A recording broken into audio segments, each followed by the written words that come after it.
கிறிஸ்துவுக்குள் பிரியமானவர்களே, வேதம் சொல்லுகிறது, வனாந்திரமும் வறண்ட நிலமும் மகிழ்ந்து கடுவெளி கலித்து புஷ்பத்தைப் போல செழிக்கும். ஏசாயா 35:1. ஈசாக்கு கற்பனைகளையும் நியமங்களையும் பிரமாணங்களையும் கை கொண்டபடியினால் கர்த்தர் அவனை ஆசீர்வதித்தார். பஞ்ச காலத்திலே அவன் விதை விதைத்தான். கர்த்தர் அவனுக்கு 100 மடங்கு ஆசீர்வாதத்தை கொடுத்தார். அவன் வெட்டின திறவுகளை எல்லாம் கர்த்தர் தண்ணீரால் நிரப்பினார். ஆம் தேவச்சனமே, ஈசாக்குடைய வாழ்க்கை வனாந்தரமும் வறண்ட நிலமுமான ஒரு வாழ்க்கை. உலகமெங்கும் பஞ்சம், தண்ணீரும் ஆகாரமும் இல்லாத ஒரு நாளாயிருந்தது. ஆனாலும் ஈசாக்கு கர்த்தருடைய கற்பனைகளையும் நியமங்களையும் பிரமாணங்களையும் கை கொண்டபடினால் அவன் தொட்டதெல்லாம் அவனுக்கு ஆசீர்வாதமாயிருந்தது.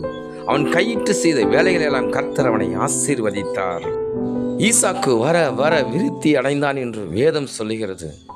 ஆம் தெய்வ பிள்ளைகளே, உங்களுடைய வாழ்க்கையும் ஒரு வறண்ட நிலமும் வனாந்தரமான வாழ்க்கையாக இருக்கிறதா? கவலைப்படாதீங்க.